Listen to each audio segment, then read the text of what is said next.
ای امتای پیامبر خوب دقت کنین. بعد آنه که عایشه را گفت دعا خرسندت کرد، گفت بله. اکو این نکته را بسیار اهمیت بتین، بسیار نکته مهمه. چی بود است؟ والله پیامبر گفت اینها لدعوتی لامتی فی کل صلات. عایشه گفت،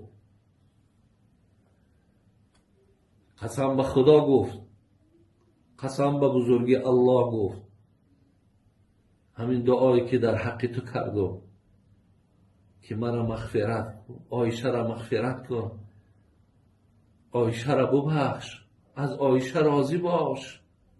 قسم به بزرگی خدا گفت، همین دعا را گفت در هر یک نماز و در پشت هر یک نماز و در حق امتا میکنم.